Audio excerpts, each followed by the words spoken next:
Let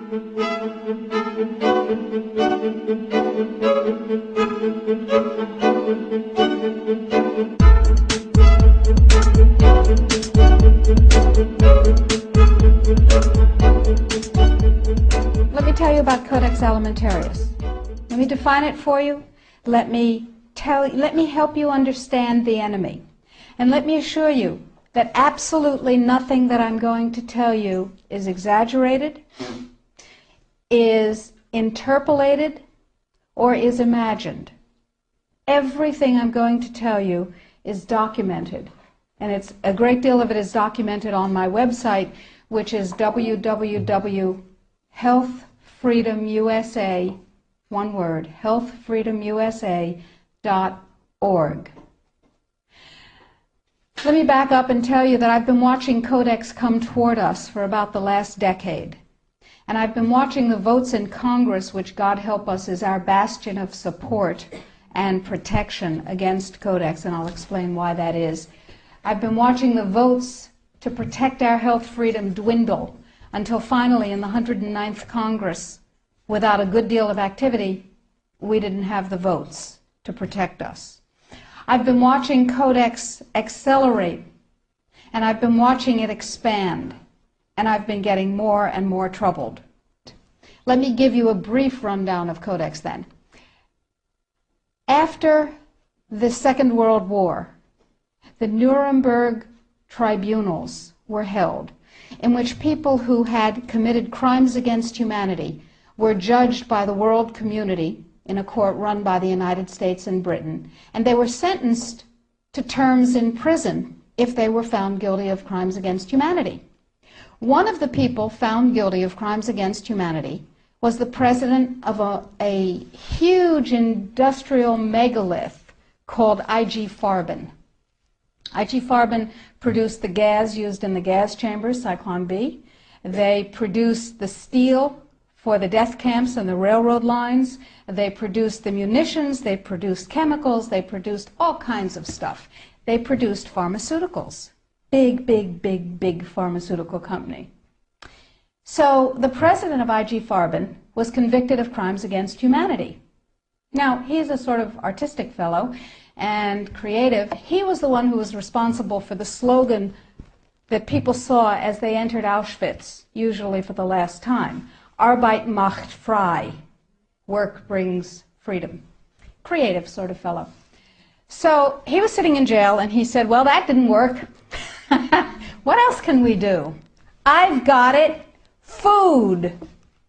He who controls food controls the world. So when he got out of jail, he went to his UN buddies and he said, have I got an idea for you? If we take over food worldwide, we have power worldwide. And his UN buddies said, cool idea. And so they created a trade commission. That's a very important pair of words, a trade commission called the Codex Alimentarius Commission.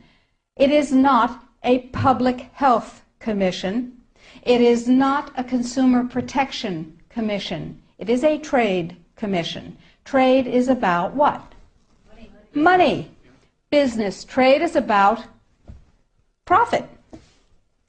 Well, they said in 1962, we're going to work toward total global implementation of Codex Alimentarius on December 31st, 2009. Long term.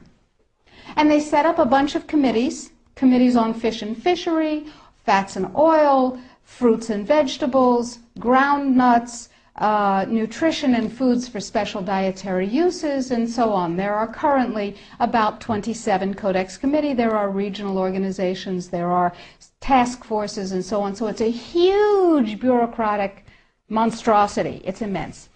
Codex has promulgated well over 4,000 guidelines, standards, and regulations on everything which can legally be put into your mouth, with the exception of pharmaceuticals. They are not part of Codex. Important. Now, Codex standards have no legal weight whatsoever. Zero. So who cares about them? They're just standards. So we're talking about an industry-dominated, regulation-setting organization. But if it has no legal standing, who cares, right? Here's the history of Codex Alimentarius before 1962. The Austro-Hungarian Empire said, we need rules by which the courts can rule on cases involving food.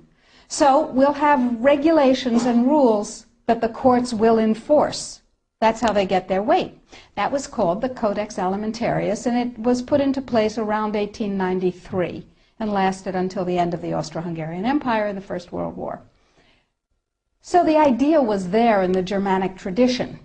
We need rules, lots of rules, lots and lots of rules. We need a lot of rules. Let's have rules for everything to do with food. So it was sort of a natural extension for the German industrialists to say, we'll go back to the good old days of Codex Alimentarius, back when we had them in the Austro-Hungarian Empire. Cool. So they started promulgating their rules and regulations, and they were voluntary. They were sort of guidelines. Now, Codex Alimentarius Commission is administered by the World Health Organization, WHO, and the FAO, the Food and Agriculture Organization. They fund Codex and they run it at the request of the UN. So they're mommy and daddy to Codex Alimentarius. And that's very interesting because they're supposed to be about health and food worldwide.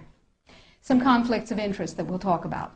So Codex started promulgating regulations and rules, and the way that's done is that the committees work up a rule, a standard, a guideline, a regulation, and then they get it to what's called Step 8, which is the final step in their administrative process, and then it's presented to the Codex Alimentarius Commission for ratification, like the vitamin and mineral guideline was presented to the Codex Alimentarius Commission on July 4th this past summer.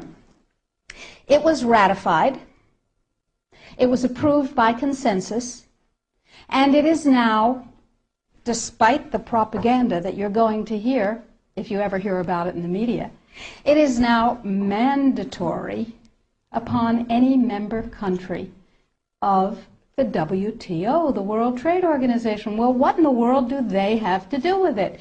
And the answer is everything.